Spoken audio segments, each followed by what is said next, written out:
So I fell off. I literally have not worked out since my marathon, which has been over a month now.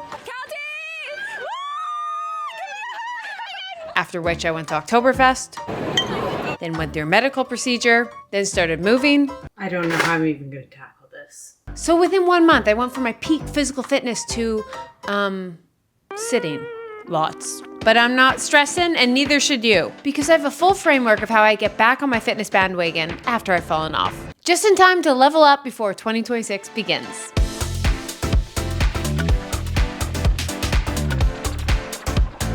Number 1, clear out the environment. In essence, declutter. Clear out your home, apartment, workspace, car, digital framework. Some people, this will actually be step 4, which we'll talk about how you might want to swap these. But I just think having an open space is so inviting, and even just changing the route you go to work, change up your environment can be so inspiring. There's been studies done to people in the army who took when they were overseas, and when they came back, they thought they would have these crippling addictions, but they realized once they were away from the triggers and all that, they no longer considered using when they came back to their homes. And so like that's always a reminder for me of like how impactful my environment is. So I feel just a declutter is so clearing of the mind and refreshing, and just that refreshing feel is really nice as a kickstart to whatever fitness goals you have. As you declutter and revamp your environment, just ask yourself this one thing: does this make making my healthy habits easier? I kind of always have that. I was like, oh, not necessarily healthy habits, but my life easier. When I see it, I'm like, is this burdening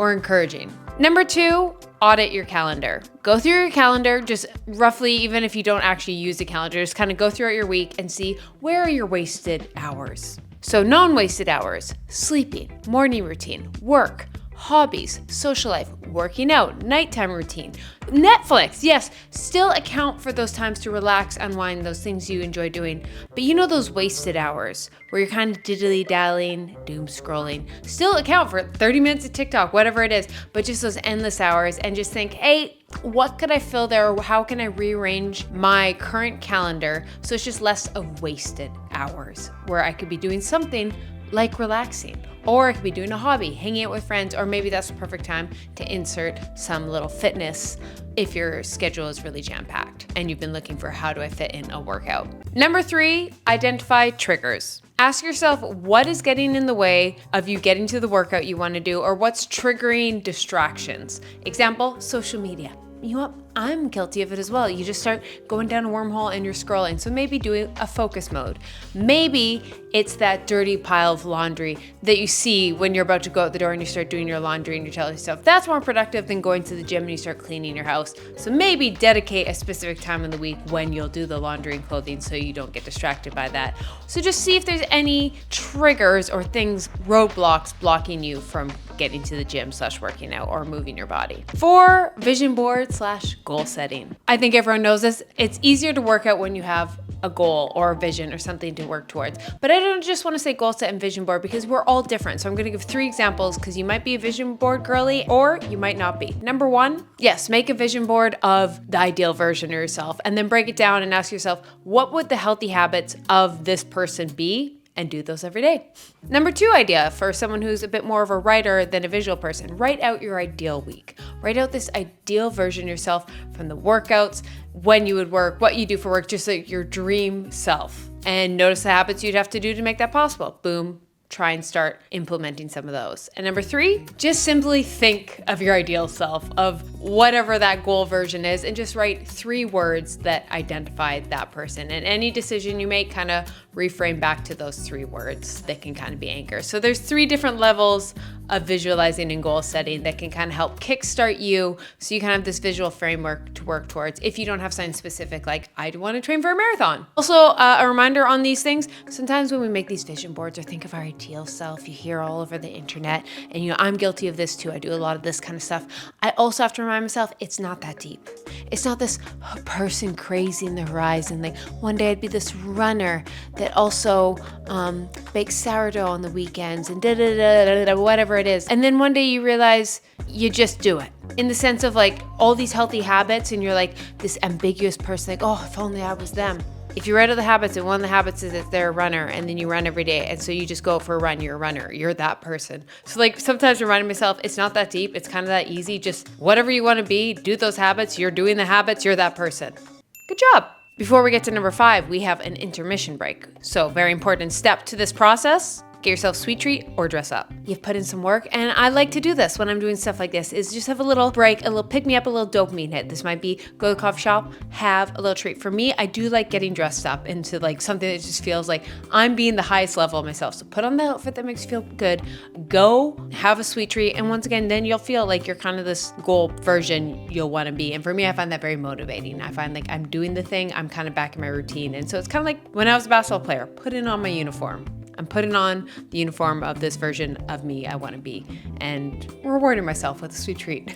So number 5, pick a goal that either excites you or scares you. And instead of announcing it to everyone, figure out a plan of how to get there. There's 2 camps, I will just say, of just psychology.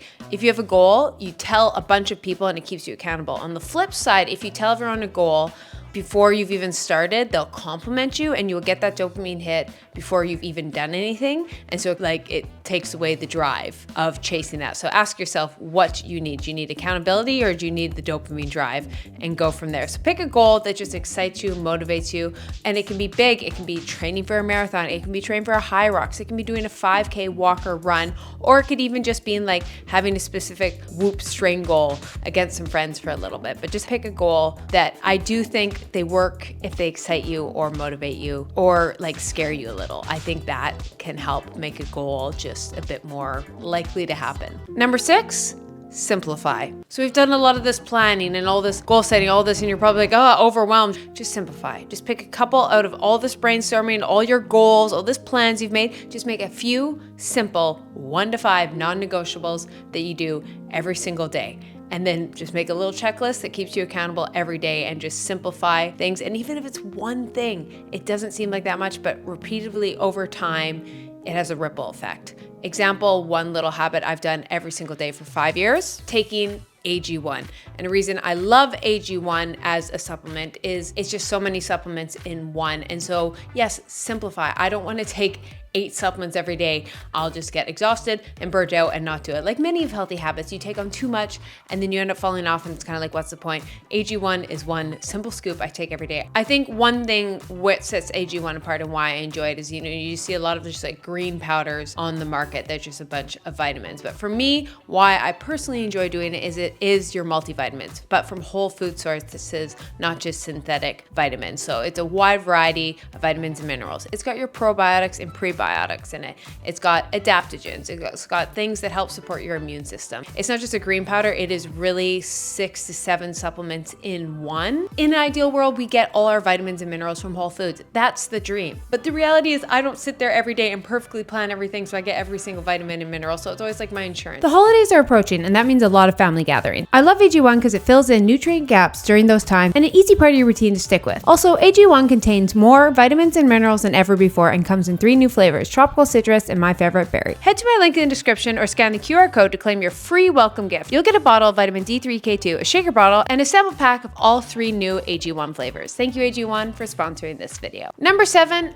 update your environment. So you see this one, you could swap maybe closer up if you wanted to declutter at a different point. Maybe you wanted to do all your brainstorm and visualization, then declutter. I just like to just declutter first, like clean space, clean mind, visualize, and then reestablish. Versus you might be a little different, but I like this once you've cleared the mind, you've made a game plan, you kind of have this visualization, and then reset up your environment to make it easy. Whether it's have your gym clothes set out, not buried to the back of your closet. Whether it's you have cut up fruit and vegetables in your fridge so they're easy to grab. Put out a yoga mat so you can just stretch at any point in time. Just be like, what can I do that it makes doing the healthy habit easy? You can do 5 a.m. before you've even had coffee, brain rot, dead. Like I always just think of myself like at my worst when it's after work, I'm like doom scrolling, brain rot.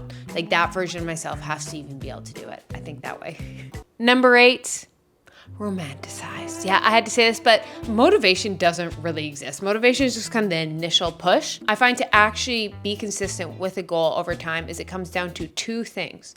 1, Motivation could be just building a habit so it's on autopilot. Like that's what professional athletes do. They're not motivated to get to practice every day. It's just a habit to go to practice and work out every day, so they do it. That's how I've been consistent with drinking water every day, working out whenever. It's just because of habit. But the second thing you can do, because you're like, yeah, Keltie, it's nice, but I don't have the habit. You romanticize it. You make it so enjoyable, you want to go do it. So I'm going to give some examples of this. If you want to eat more vegetables, find recipes that make it delicious, like a warm soup. You want to stretch more. It's chilly season now, so go to a cozy, warm, hot yoga class. That sounds so nice. If you're cooped up in an office all day, plan a midday walk to get some fresh air and a break from the office. Save your favorite artist's new album for a workout. Cosplay that you're one of those girls in New York wearing aloe and grabbing a matcha after. I just find like, how can I make it like enjoyable? Whether it's just this putting on a cute outfit, having a little treat on my walk day, listen to some music, making good things. Like stretching sounds so much nicer when it's chilly outside and you're in a warm yoga class. Like just make it sound like, ooh, that sounds so nice. And then it will become a habit. 9, how to structure your new routine. There's really 4 main pillars to fitness that I think most professionals would say are like the pillars. 1, strength/resistance training. 2, VO2 max training, aka sprinting, going really hard for a couple minutes a week. 3, your zone 2. So this is kind of just moderate, lower intensity cardio. For both those are good for your heart health. And 4, stretching/mobility. So you have a couple options. 1, for the first few weeks, just pick one of those categories to focus on. Just focus on getting a couple of resistance training. Just focus on getting zone 2 a couple times a week. Just VO2 max once or twice a week. Just focus on that. And then after a couple weeks, add another pillar. Or on the flip side, just add a little dot to each of those categories. So you're just gonna do a few minutes zone 2, a few minutes of VO2 max. Maybe one day you pick one and then slowly increase the quantity over time. But whichever sounds better to you. And then the eventual goal is to just have a little bit of everything throughout your week. Just get started. It doesn't have to be perfect at the start. So whether it be resistance training, just get to the gym and lift a couple weights. Maybe you decide to do a reformer Pilates class. Maybe you do something like a berries. For your sprinting, maybe it's just go outside on a walk and just sprint a few times. Maybe it's a dedicated treadmill. Maybe it's the 4x4 Norwegian method. And zone 2 might just be a fast-paced walk. It might be a run. It might be a swim. Whatever it is that works, just don't worry about it being perfect right now. Just focus on doing something in those pillars. 10, realistic expectations. Now we've talked a lot about like the perfect version of ourselves, but guess what? We don't live in that real world. Life happens. You get sick. You have to go to the dentist. It's final season. You have work deadlines. Life gets in the way and you will never be perfect. And so have realistic expectations and plan for that, but still keep yourself accountable. That's why I personally love doing 30 days challenges. Not that you have to do it 30 days. I think it's just a nice way to like track yourself over time. So say you want to go for a walk every day for 30 days. You try as many times as you can and keep track of how many days you did it. Say you only did it 12 out of 30. Great, you did 12 out of 30. Next month, try for 13 out of 30. Move your way up and just find like a realistic way to track. And it doesn't have to be perfect, 10 out of 10. Maybe find a way to do the best you possibly can and then focus the next month on improving it. You want to do something 3 times a week, so that's 12 times for the month. This month, you try and do it 7 out of 12 times, and the next month, 8 out of 12. Yada, yada. You're bored with the math. You get the point. 11, going back to that, monitor it. Just find a way to keep track of it. It might just be a good old-fashioned notebook and checklist. It can be a smartwatch, closing your activity rings, something like that. Or 3, you can get an app or use something like Runa or Strava or something like that. Just find at least one way you're going to track or monitor this process. So you're not just in the back of your head like, oh, did I work out yesterday? Because trust me, we talk all these things about treat yourself culture. They're saying so satisfying at the end of the month of just seeing those checklists. So don't eliminate that dopamine hit for you. You deserve that dopamine hit of seeing the checklist at the end of the month. To finish off, I'm going to finish off some unhinged, absolutely crazy hacks you could do that you might be like, wait, you just said, These are those hacks that you're like, yeah, that might do it. Number 1, fake it. Yep, go to the gym, have your plan, and just go through the motions. You're not lifting 20 pounds, you're lifting 1 pound. Like, it's so easy. You're like, this is nothing. Just go through the motions. Absolutely 0 effort. And do that, and then one day you'll suddenly be doing it with effort because you're like, oh yeah, no, I could push a little harder, and then boom, you're there. 2, book a workout class because sometimes just paying for something keeps you accountable. 3, pay for a trainer because yes, the price of a personal trainer is crazy. Definitely worth it if you have a great personal trainer. Yes, yes. Yeah. Come on, come on, come on. Yeah. And the thought of the price might anger you and actually get you to. So if you got the money, do it because money talks. 4, say you can watch as much TikTok as your heart desires, but you have to be moving.